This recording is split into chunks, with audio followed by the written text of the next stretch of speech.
বন্ধুরা, তুমি কি কখনো ভেবে দেখেছো ভগবান মানে আসলে কি? আমরা সবাই বলি ভগবান আছে, ভগবান সব দেখছে, কিন্তু সত্যিই কি আমরা জানি ভগবান শব্দের প্রকৃত অর্থ? কিন্তু তাহলে প্রশ্ন হলো, শক্তিশালী মানুষ, শক্তিশালী রাজা, অলৌকিক ক্ষমতা সম্পন্ন কেউ, তাহলে তারা কি ভগবান? না। সংস্কৃত থেকে আসা যে শব্দটি ভগবান সর্বত্র বিরাজমান। ভ অর্থাৎ ভূমি, গ অর্থাৎ গগন, ব অর্থাৎ বায়ু, আ অর্থাৎ আগুন, ন অর্থাৎ নীর বা জল, সব মিলে হলো ভগবান।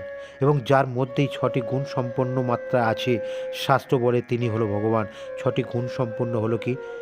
নাম্বার ওয়ান, সম্পূর্ণ শক্তি, যাকে কেউ হারাতে পারে না, যার শক্তি কখনো ক্ষয় হয় না। নাম্বার টু, সম্পূর্ণ ঐশ্বর্য, যার কাছে সব আছে এবং কারোর উপর নির্ভর করে না। নাম্বার তিন, সম্পূর্ণ যশ, মানুষ মরে গেলে নাম মুছে যায়, কিন্তু ভগবানের নাম সময়ের সাথে আরও বেড়ে যায়। নাম্বার চার, সম্পূর্ণ জ্ঞান, ভগবান জানেন অতীত, বর্তমান, ভবিষ্যৎ সব। নাম্বার পাঁচ, সম্পূর্ণ সৌন্দর্য, মুখের রূপ নয়, চরিত্রের সৌন্দর্য, যা কখনো পুরানো হয় না। নাম্বার ছয়, সম্পূর্ণ বৈরাগ্য, সব কিছু থাকার পরেও কোনো আসক্তি নেই। এই বৈরাগ্য ভগবানের সবচেয়ে বড় পরিচয়। গীতায় বলে ভগবানকে অন্ধভাবে মানবে না, গুণ দিয়ে চিনবে।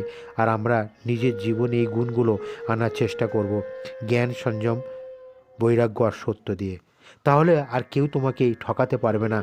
বিশ্বাস হবে পরিষ্কার, মন হবে স্থির, আর জীবনকে পাবে সঠিক দিশা। এই কথাগুলো যদি সত্যিই মনে লাগে, ভিডিওটি শেয়ার করুন। আর এমন সত্য কথা পেতে চ্যানেলটি ফলো করুন। রাধে রাধে, জয় Shrikrishna. So thank you so much, god bless you.